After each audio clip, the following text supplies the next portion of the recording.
Okay, Ramblers, let's get rambling. Hi, everybody. Hi, Dr. Nick. It is Some Dumb Guy, and welcome to episode number 53 of SumDumWatch. This is my weekly series chronicling what I watch from my home physical media library and any theatrical viewings I happen to attend.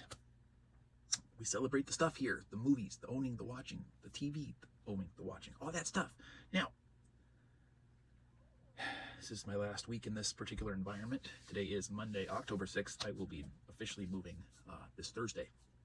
And in looking up, preparing for this one, my episode number is the date range, so forth and so on. You know, knowing that my 1-year anniversary of the show was fast approaching. And you know what? Let me just take a look. Because okay, next week will be episode 54. There's 54 weeks in a year. Happy anniversary, me. Yeah, right? Okay, no. So today's October 6th. Looking down here. Handy iPad. Episode number 1 covered the week of September 30th through October 6th, 2024. Today is October 6th, 2025. So, did we officially declare this a 1-year anniversary? Sure, because chances are I recorded that episode either on the 6th or the 7th of last year on October. Oh, Sugar's like a little bit starved for attention this morning. She keeps rolling around on my legs. She would say hi. So we give her a little cameo. Say hi to the people, kitty. Huh? Get your happy motor. Sugar smells good all the time. She's very soft. She's not very affectionate, though. She only tolerates being held for a short period of time, which that time has now ended. She doesn't struggle. She just says, hey, I went down. So, impromptu. Happy anniversary. 1 year to Some Dumb Watch, because we're just declaring it such now. Sugar found her bag. Kitty girl. So here I was kind of hoping 1-year anniversary, new living environment, as chaotic as that was going to be, that maybe I could put something together and say, hey, okay, here it is. So I guess then officially no, we'll transition into year 2 in the new environment. And then you'll probably get to see some kind of short-lived evolutionary process as I get that set up, because you know, as we all know, moving, it's a process. It takes time, shifting and adjusting and getting things established. And then, you know, you got to do things. And I don't yet have a working idea of a recording area. I mean, obviously not like I'm doing so great here. I'm sitting on a floor leaning on a couch, and I used to have some stuff impromptu displayed there, intentionally or otherwise. My plan is to have actually something going. It's just I'm not in the environment yet, so I can't quite get those little fine-tuned details. I have thoughts and I have ideas, but I need to be there. And then there's furniture involved that I still need to pick up. But because, again, I'm not there, I need to, you know, measure and size things and see what kind of space I'm going to have to work with. And it's not going to be with the intended purpose of filming for my channel. But it still needs to serve as a function of it, ultimately. And hopefully it will give me something better than what I'm working with here. But as the channel's intent has always been clearly dictated, this is grassroots, low level, I won't say low F per se, but you know, it's minimalist. I don't have a studio. I don't have a computer. It's just me. It's my iPhone. It's my iPad. I got a light.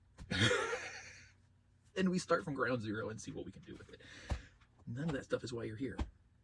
Let's go to why you might be actually here. We're doing some watching. And I actually did pretty well this week, all things considered. From my personally made home 2-pack of space cheese, like that. No, we're going to go with that. Space cheese. I did a rewatch of a movie I'd seen maybe twice and owned, haven't watched in a number of years. But it's a film that I don't think I found myself appreciating as much. I remember loving it my first watch. Second watch was kind of, and then this most recent watch this last week was great. So what we have here is a film from 1999. I didn't realize it went back that far. 101 minutes. Starring Tim Allen, Sigourney Weaver, Alan Rickman. And we also have some other appearances of names that are just kind of wee. Tony Shalhoub, Sam Rockwell. Those pop up here on the back. Let's present. So from my 2-pack of Flash Gordon and what we watched, obviously, Galaxy Quest. Dun, dun, dun, dun. Very good, fun, exciting times to be had. It's a really great premise, right? This goofy alien culture catches blurs. Catches Earth programming from outer space, and instead of interpreting it as entertainment programming, they see it as transmission of historical records. And watching this knockoff sci-fi Star Trek-esque show, they're like, hey, these are real people, and we need these kind of people to help us in our fight against an aggressive alien species. Let's enlist them. Not realizing they're just actors, but hey, it all works out in the end, right? Good stuff. We got a buddy. Oh, look who just came in from outside. Oh, good big boy. Look at that. There's Buddy. Say hi, Buddy. Huh? He's a good boy. He's a handsome man, Buddy. Huh? Oh, now the people have seen you recently. Huh? You haven't been lounging on the couch while I've been recording recently. Huh? My stray, adopted. Took him in February. We're coming close up on your 1 year anniversary too, aren't we, Buddy? Yeah, you good boy. Trying to get him to lose weight has been a very difficult task. Anyway, what we were talking about here. Late last year, early this year, covering on the show a TV series I was working on and had finished. Nice long-term 5-season running show from 1977. I had picked up and always intended but never got around to, let's just say, a trilogy of TV movies that wrapped it all up. And we'll just present them all here because we're getting long already, I can tell. Glare. So what we have, first and foremost here, we have a 2-pack double feature. Bill Bixby, Lou Ferrigno, The Incredible Hulk, 2 full films, The Incredible Hulk Returns and The Trial of the Incredible Hulk.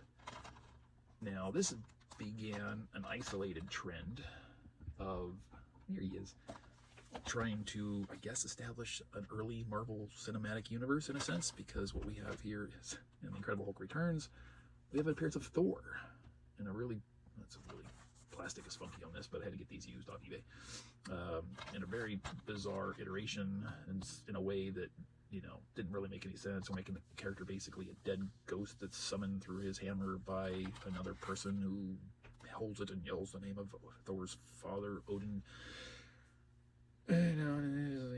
Okay, as an overall Hulk story, okay, it's pretty solid, no problems there really. But the inclusion of Thor and how that came about and the purpose of being there and the ultimate impact on the story was, yeah. And then we jump into the Trial of the Incredible Hulk, which is interesting because this one actually stars John Rhys Davies as the Kingpin, which is interesting. But now we also bring in Daredevil. Now this one overall wasn't handled too badly.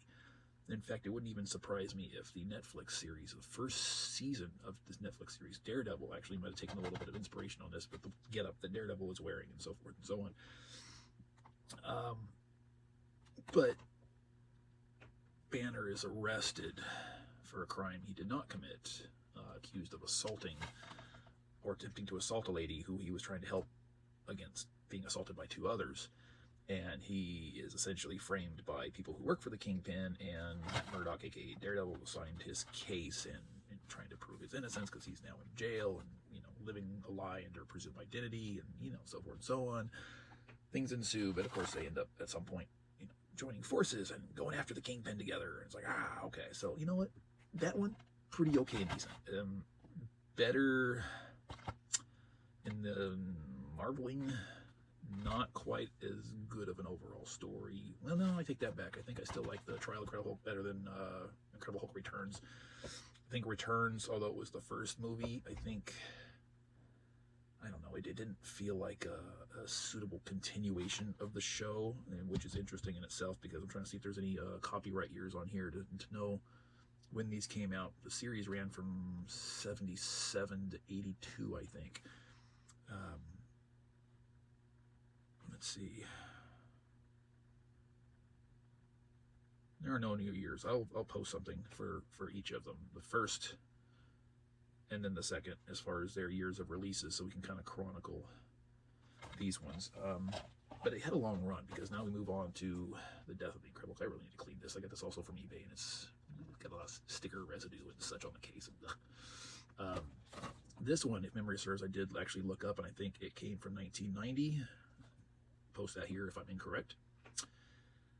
But this was not intended necessarily to be a grand finale, but apparently didn't perform so well on TV, and unfortunately Bill Bixby passed away from prostate cancer or something 3 years later. So there were both a sequel and a spin-off to this in development, but the mix of Mr. Bigby's illness and the poor ratings of this kind of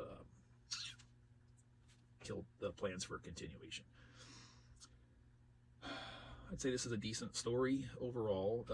Feels mostly like a high-budget episode, extended.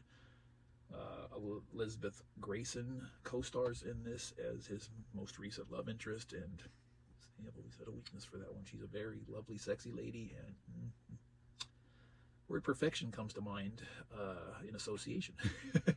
But, you know, once again, basically just like the beginnings of the Return of the Incredible Hulk, we find Banner in a position where he is, again, pursuing a potential cure to his condition. And events ensue because some outside third party decides to circumstantially get involved, either through something nefarious or otherwise, and interrupts what's just about ready to happen that could fix everything, and then all goes to hell. Really got a feel for Mr. Banner, which is why I always so identified with the theme song of that entire franchise, because it is so melancholy, and you think of just everything the man went through. 1977, 1990, 13 years of just repeated isolation and heartbreak. Every single time some solution presents itself, it's ripped away from him. And every single time he makes some kind of new human connection where he could finally maybe feel like he's settling in to the chance of having a possible just normal life, that's ripped away from him too. And the tale of David Bruce Banner is a tragic one. And with his dying breath, the last words he utters is, "I am free now." And truly he was. Lighter note, a rewatch of one of my all-time favorite movies, which may or may not have been presented here recently. My sister came over for a visit and had a little rough time, so she wanted a lighthearted comedy for distraction. So what did we pull out? We pulled out the 1980 South African film, The Gods Must Be Crazy. This film comes with the absolute highest possible recommendation I can give a movie. This is like top tier, probably top 5 if I ever have to make a list of my favorite movies, which, God forbid I should ever have to do that. This stars pretty much nobody you would ever know. There's one recognizable actor in it that I've seen in a couple things pop up over the years, but as a whole, nothing. This is a film that is, I'd say, largely feels low budget. It starts off as a pseudo-documentary, then shifts over into satirical territory, and then moves into an actual multifaceted narrative that different events and characters ultimately come together at the end. It is touching. It is hilarious. It is sad. It touches on so many different levels, from innocence to epic journeys, international terrorism, romance, love story, and it so deftly weaves through everything in such a way that one way I'd probably never describe a movie as adorable, and this one absolutely is. If you have access to this, if you can find it anywhere, then the DVD is still available. It went out of print for a while. It is now back in. So I know it's available on Amazon at the moment. But if your preference isn't physical and your preference is streaming, if you can find it anywhere, give this a watch. Just sit down. It's like an hour and 45 minutes. It's again, it's low budget. There's a lot of funky filming techniques done in it. None of them any that really deter from it.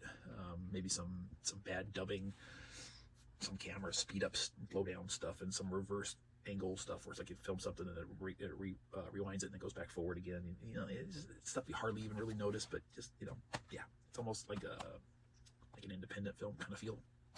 And with that, we're going to wrap up the last entry. I am nearing the end of this now. I've plugged in, I think I have maybe one disc. I think I've maybe watched episode 15 or 16 out of 22 episodes of season 2 of Time Tracks.